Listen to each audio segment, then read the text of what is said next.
watching 6 Stories at 6 with me, Akanksha Khajuria, and this evening we are keeping our focus on Trump's tariff tantrums that he's been throwing and the dead economy jibe that has come from him in the last 1 week, and now a strong counter that has come from the Prime Minister and the Defence Minister. We'll tell you about that, and top leaders are asking if he's envious of India's growth. Next, we'll get you the biggest details on Operation Sindur. In fact, how Pakistan has been exposed and what Prime Minister Modi and Defence Minister and also the Army Chief has said on this.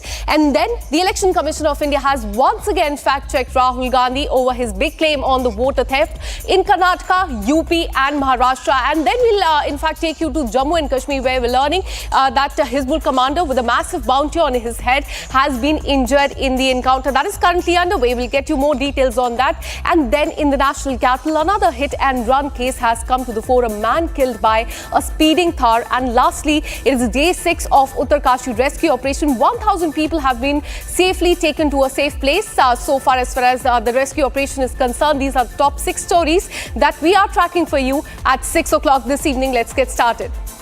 Let's start with the statement that has come in from the Prime Minister. He has taken a whale dig at United States President Donald Trump's description of India as a dead economy, asserting that the country is progressing towards becoming one of the world's top 3 economies. And this in fact, in the backdrop of Donald Trump frustratingly, remember, calling India a dead economy over our country's refusal to halt oil purchases from Russia. And remember, he had said, and I quote, "I don't care what India does with Russia, they can take their dead economies down together." And not just this, remember how Rahul Gandhi too agreed with the statement that had come in from the US President Donald Trump. And now a strong rebuttal that has come in from India that we are growing and we will continue to grow. Listen in to what Prime Minister said. Bharat दुनिया की fastest growing major economy है। पिछले 11 years में हमारी economy 10वें number से top 5 में पहुंच गई। हम बहुत तेजी से टॉप 3 इकोनॉमी बनने की ओर आगे बढ़ रहे हैं। ये स्पीड हमें कैसे मिली है?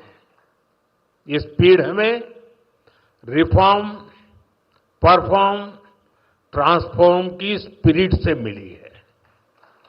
ये स्पीड हमें साफ नीयत और ईमानदार प्रयासों से मिली है। And India remains, in fact, relentless in its attack. Not just the Prime Minister, but Defence Minister Rajnath Singh too has taken a sharp swipe at US President Donald Trump over the steep tariffs on India, saying that US administration, in which he referred to as Sabka Boss, does not welcome India's rise as a global power. He said, and I quote, "There are some people who are not happy with the speed at which our country is developing. They are not liking it. Sabka Boss to hum hai." And this is, in fact, the attitude of the United States, is what he hinted at. How is India growing at such a fast pace? And this is what the United States must be asking. And this message was loud and clear. No one can stop India from becoming a superpower. Listen in to what Rajnath Singh said. कुछ लोग हैं जो भारत का विकास जितनी तेजी के साथ हो रहा है, उन्हें रास नहीं आ रहा है, उन्हें अच्छा नहीं लग रहा है। सबके बास तो हम हैं। भारत कैसे इतनी तेजी के साथ बढ़ रहा है? और बहुतों के द्वारा यह कोशिश की जा रही है कुछ ऐसा किया जाए ताकि भारत में भारतवासियों के हाथों से जो चीजें तैयार होती हैं वह दुनिया के देशों में जाएं, तो उन देशों में बनने वाली चीजों से वह महंगी हो जाएं, ताकि भारत की धरती पर भारतवासियों के हाथों से बनी हुई चीजें जब महंगी हो जाएंगी तो दुनिया के लोग उसे नहीं खरीदेंगे। यह कोशिश की जा रही है।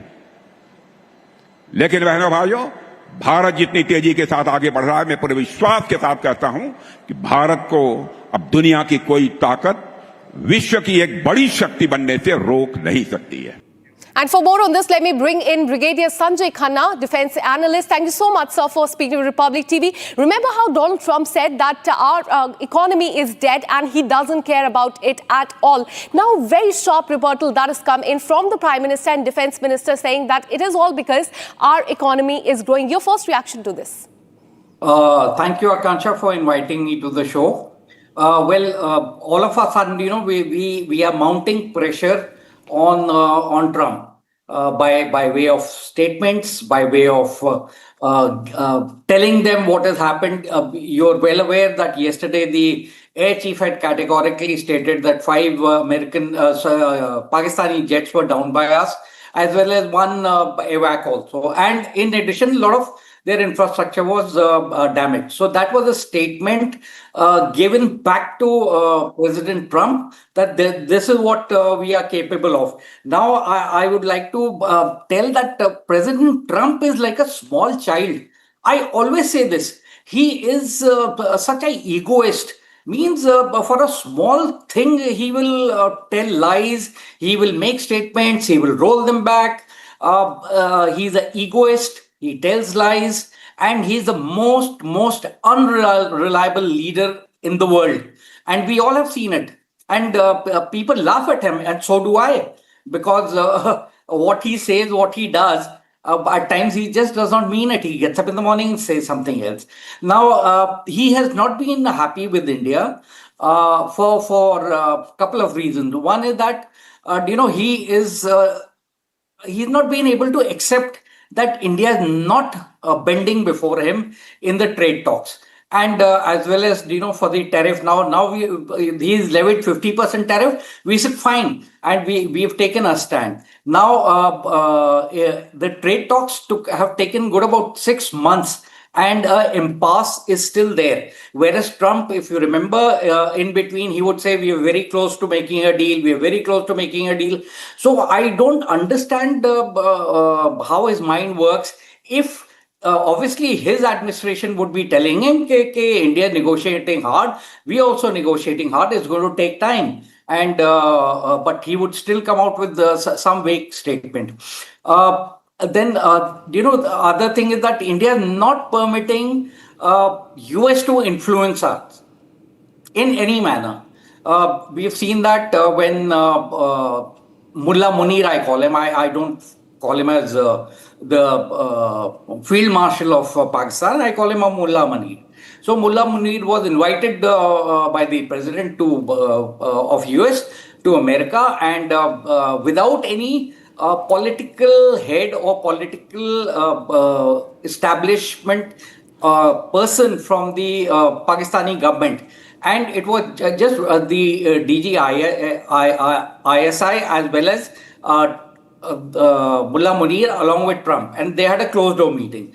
So when Munir was there, he requested Mr. Modi, who was attending the meeting there, that you come down and I want to meet you. So the Prime Minister flatly refused him. He says, I've got prior commitment. I've got another country to go and visit. I am not coming there. But you're most welcome. I extend the invite to you. And as it is, you'll come for the Quad meeting. We'll meet up at that point in time. So that again hurt his Absolutely. ego. The next ego is that this 50% raise in tariff has gone about because we are purchasing the Russian oil. And why shouldn't we? Why shouldn't we purchase it? If Russia is giving us at such a low cost, then we'll buy it for them. Absolutely. If America is so keen, let them bring their rates down to the oil and we'll purchase it from them.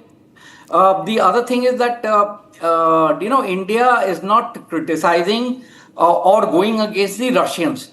This again is giving stomach aches. Absolutely, and this has irked the United States, but a very strong message that India has now given, that do not take us lightly. We are the largest growing economy in the world, and we will not take these threats. In fact, I request you to stay on with us, shifting our focus to another story that we are tracking a day after India exposed Pakistan, revealing that 6 jets were destroyed during Operation Sindur. India decided, India attacked, and India destroyed not just jets, but also 9 terror dens, and over 100 terrorists were also killed. Prime Minister Modi has hailed Operation Sindur, and the armed forces saying that offensive forced Pakistan to its knees within hours of the launch. He further credited technology and the impact of Make in India in defense behind the success of Operation Sindur. Rajnath Singh, an army chief too, spoke in detail about Operation Sindur. Listen in to all the statements that have come in during the day. Operation Sindoor में भारतीय सेनाओं की सफलता सीमा पार कई kilometre भीतर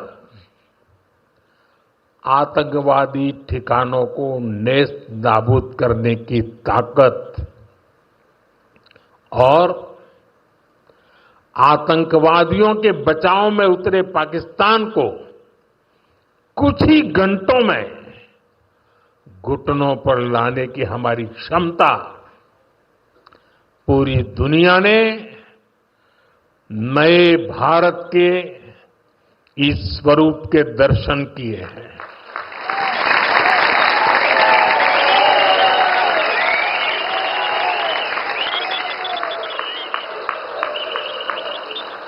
operation सिंदूर की सफलता के पीछे बहुत बड़ी वजह हमारी टेक्नोलॉजी और डिफेंस में मेक इन इंडिया की ताकत है।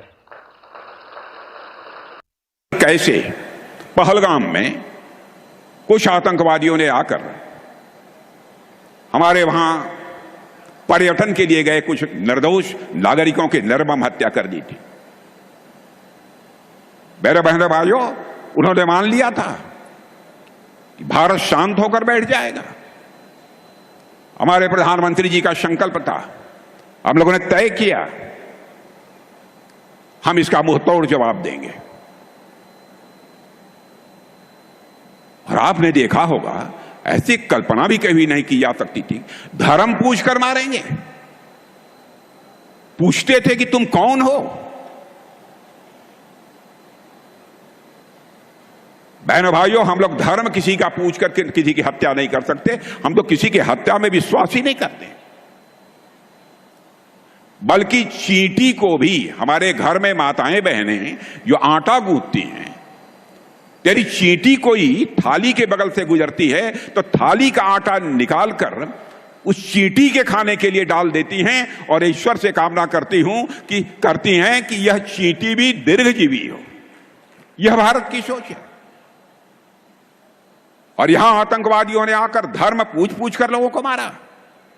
तो बहनों भाइयों, हम लोगों ने भी ठान लिया कि हम धर्म पूछकर किसी को नहीं मारेंगे, बदला नहीं लेंगे। हम उनका कर्म देखकर हम उनको मारेंगे बहनों भाइयों, और कर्म देखकर हम लोगों ने मारा। And of Sindur, what we did, we played chess. Now, what does it mean? It means we did not know what is the next move the enemy is going to take and what are we going to do. This is something we called about the gray zone. Gray zone is that we are not going for the conventional operations, but we are doing something which is just short of the conventional operations. Conventional operations means go with everything, Clausewitzian approach. Take whatever you have. And if you are able to come back, it's okay, otherwise stay there. But that is the thing which we talk about the conventional approach. Here the gray zone is any activity which is taking place in all domains. That is something which we are talking about, and Op Sindhu taught us that this is the gray zone. So we were making the chess moves. He was also making the chess moves.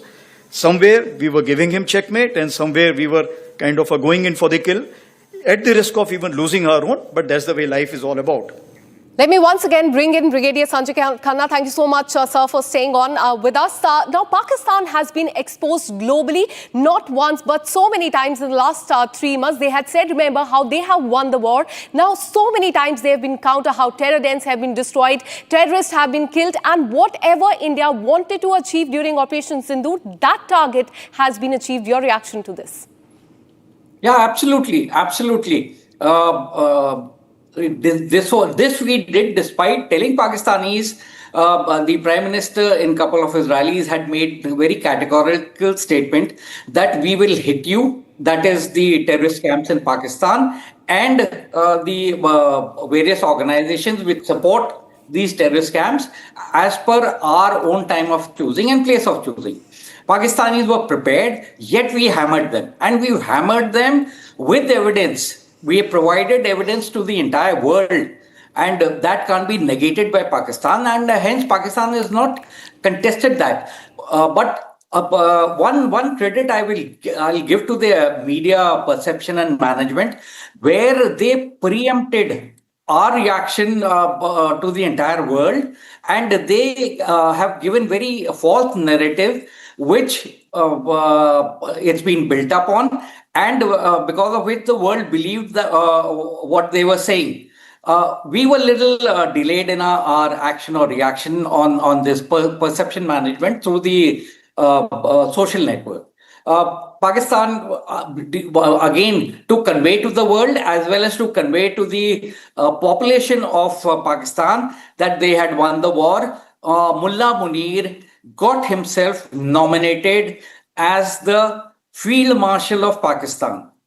But I find it that he is very shameless. I'm an army officer. I'm supposed to respect enemy country's army officer. But unfortunately, his traits, his hate for India makes me state these things. That he has shamelessly allowed himself to become the Field Marshal of Pakistan. But there was a specific reason also to it. We are aware that there was a tussle going on between Zardari, Sharif, as well as Munir. And because of this tussle, he wanted, in Pakistan, the army chief can be removed at the pleasure of the government or by the court. However, if you become the field marshal, you are field marshal for life. And neither the government, neither the courts. And that is why Defence Minister Rajnath Singh today, sir, he invoked a Ramayana reference when he was speaking and addressing that particular event. He had said that those who will provoke India will not be spared. Thank you so much for speaking to Republic TV. Now we are shifting our focus. The Indian Army has initiated an anti-terror operation in Kishtwar district of Jammu and Kashmir, where terrorists are believed to be cornered. Right now, a fierce gunfight is currently underway, is what we are learning, with the troops actively engaged and in contact with the militants as we speak. And we are learning that one terrorist has been shot and he has received injuries, and the hunt is on to nab the second one. Let us now show you the picture of the cave where the terrorists are currently hiding. We are learning that Hizbul commander Riaz Ahmed and one other terrorist, Mudassir Hussain, they are trapped in this cave that we will, in fact, the visuals that we are showing you on the screen, both are carrying 10 lakh bounty on them, as far as this is what J&K police has said, and they were behind the killing of two BJP leaders in Jammu and Kashmir. Their names were Anil and Ajit Parihar, father of current MLA of Kishtwar, Shagun Parihar, in 2018 and 2019. And what we're learning, one of the terrorists has been shot and the hunt is on to nab the other one. Let me go across to my colleague Gursimran, who joins us live in the broadcast with more details. Gursimran, tell us about the encounter that is currently underway. What is the update on that as far as this back-to-back encounter in Kishtwar is considered? See, Akansha, what has happened that the encounter is still underway and the security forces trying hard to neutralize this group of terrorists. The terrorists are hiding in a cave, and that is why it is taking time. Right now, we are at the entrance point of the Kishtwar district, where you will see that the security has been beefed up. Along with the Jammu and Kashmir police, there has been deployment of the Central Armed Police Forces that has been done. This has been done to ensure that there is no untoward incident, and all the vehicles that are entering the Kishtwar districts are thoroughly being checked and asked to get their details noted, because the highly revered Machel Yatra is also going on, and at this crucial juncture, when the these terrorists have been cornered in, the security forces are trying to ensure that nothing goes in a way that it can be detrimental to the civilian population, and that is why we are witnessing the heightened security grid that has been put in place. And every civilian that is coming and entering the Kishtwar district, they have to get their details noted here at the entrance point of the Kishtwar, as the operation is underway and the security forces are keeping a tab on who all are going inside. Now coming to the operation, two terrorists of Hizbul Mujahideen have been trapped. It is Riaz Ahmed and it is Mudassir Hussain. Both are the A-grade terrorists who are carrying a 10 lakh bounty on them. Each of these two, they have 10 lakh bounty on them, because they have been involved in the multiple terror incidents, including the killing of BJP leader Ajit and Anil Parihar, and also the killing of RSS activist Chandrakant Sharma along with his PSO in broad daylight in April 2019. So keeping that in view, the security has been heightened. The operations are continuing in the district of Kishtwar, and the forces are trying to ensure that as soon as possible these terrorists are neutralized and the operation is closed down. encounter is currently underway, and in fact, the Hizbul commander that has been nabbed, the focus will be on that. Thanks so much, Gursimran, for all the details. We'll keep coming back to you for more on that. Now, shifting our focus after Rahul Gandhi leveled Karnataka vote theft charge. Now, Office of Chief Electoral Officer in Karnataka has given Lok Sabha LOP notice for providing documents to inquire into the allegation made by him during the press conference, remember, earlier this week. And in fact, the Election Commission has stated that you're kindly requested to provide the relevant documents on the basis of which you have concluded that one Shakun Rani and anyone else has voted twice, so that we can carry out the detailed inquiry, and that can be considered as far as the big claim that has come from Rahul Gandhi is concerned. So now Election Commission has once again come to the fore, and they have once again fact-checked Rahul Gandhi as far as his big charge on vote theft in Karnataka, UP and Madhya Pradesh is concerned. Let me go across to my colleague Rakshita, who joins us from Republic TV newsroom. Rakshita, tell us about what Election Commission has said in their notice that has been sent to Rahul Gandhi today. Karnataka Chief Electoral Officer, the Karnataka CEO, who has sent this notice to Rahul Gandhi. Now, the CEO says that we'll be able to, in fact, check what you're alleging better. We'll be able to investigate it better if you provide us with documents. That's simple that they're put up, if you have to just summarize what they're trying to say. Because Rahul Gandhi had, teased this press conference as something, what he called atom bomb, but it surely is fizzling out, because it was just a PPT, a presentation that he showed, and he was just wielding some documents there on the stage, to which now the Karnataka election officer, the chief election officer says, electoral officer says that please provide us with the documents. Talking about the mention of Shakun Rani, they say that when they had conducted this preliminary inquiry on the basis of his allegations, Shakun Rani has denied those allegations, has denied that she has voted twice, and not just that, the tick marked part of that document that he was wielding. Also, they say that this document showed by the Congress leader in the presentation was not issued by the polling officer, opposing, completely quashing the claims made by Rahul Gandhi. So yes, once again we see Rahul Gandhi has been asked for proof. The same Rahul Gandhi continues to ask for proof when it comes to Indian Army conducting or Indian forces conducting the operations. But for his allegations, his own allegations, he does not have anything to back up. Absolutely, and Election Commission has asked Rahul Gandhi, if his facts are true, then he must take the oath. If they are not, then he must apologize to the people of the country. And now with this notice that has been shot to him, the Rahul Gandhi versus Election Commission, that saga has escalated. Thanks so much, Rakshita, for all the details. Now shifting our focus to the national capital, another hit and run case has come to the fore from Delhi. We are learning that a speeding Thar SUV crushed a man and injured another in Delhi's Chanakyapura area, barely 2 kilometers from Rashtrapati Bhavan, and the police have arrested the driver and recovered liquor bottles from the vehicle. Forensic teams are also examining the crash site. The UP registered Thar that we've been showing you on the screen, reportedly traveling at a very high speed in the national capital, and skid marks were also found at the scene. A medical examination will be done to determine whether the driver had consumed alcohol when he was driving earlier today. The investigation is also currently underway as far as this another hit and run case is considered. Here's a ground report. Delhi के mother Teresa road पर थार गाड़ी ने 2 लोगों को कुचल दिया, और तस्वीरें आप उसी सफेद रंग की थार गाड़ी की देख रहे हैं। बेहद वीवीआईपी इलाका राष्ट्रपति भवन से कुछ ही दूरी पर और तालकटोरा स्टेडियम के ठीक सामने ये एक्सीडेंट हुआ है, और सफेद रंग की थार गाड़ी देख रहे हैं। फॉरेंसिक टीम मौके पर मौजूद है, जो कि तमाम सबूतों को खंगाल रही है। लेकिन फॉरेंसिक टीम के हाथ में आप देखिए शराब की बोतल है, जो कि इसी गाड़ी से बरामद की गई है, और तमाम सबूतों को खंगाला जा रहा है। क्या चालक नशे में था, उसको लेकर अभी मेडिकल कराया जाएगा, लेकिन गाड़ी के अंदर से शराब की बोतल मिली है, और फॉरेंसिक टीम आप देखेंगे उस बोतल से तमाम जो प्रिंट्स है उसको खंगालने की कवायद की जा रही है। आप थार गाड़ी के ये लेफ्ट का पूरा हिस्सा देखेंगे, पूरे तरीके से डैमेज हो गया है। इसी हिस्से से रास्ते पे चलते 2 लोगों को टक्कर मारी गई, जिसमें से एक की मौत हुई, दूसरा गंभीर रूप से घायल है। दिल्ली पुलिस मौके पर है। सुबह के समय ये पूरा वाकया होता है, और आप इस पूरी रोड को देखिए ये सामने जो रोड है वो 11 मूर्ति की तरफ जाता है। एक तरीके से राष्ट्रपति भवन ठीक यहाँ से तकरीबन 1.5 से 2 किलोमीटर दूर पर होगा, और साथ ही आप तालकटोरा स्टेडियम के बाहर की तस्वीर देख रहे हैं। आप ये देखिएगा कि फॉरेंसिक टीम जब यहाँ पहुंची तमाम सबूतों को खंगाल रहे हैं। ब्रोकन पार्ट जो गाड़ी का था वो इस रोड पर आकर गिरा। दूसरी तरफ मैं आपको तस्वीरें दिखाता हूँ, आप ये तस्वीर देखिए। फुटपाथ पर आप थार गाड़ी के जो टायर के प्रिंट्स है वो आपको साफ तौर पर यहाँ पर नजर आ जाएंगे। तो एक बात बिल्कुल क्लियर है कि गाड़ी बहुत तेज रफ्तार में थी, फुटपाथ के ऊपर चढ़ जाती है और उसके बाद फुटपाथ पे चल रहे जो दो लोग थे उनको टक्कर मारे गए। आप ये देखिए, ये पूरे मार्क है, टायर मार्क आपको यहाँ पर लगा हुआ नजर आ जाएगा।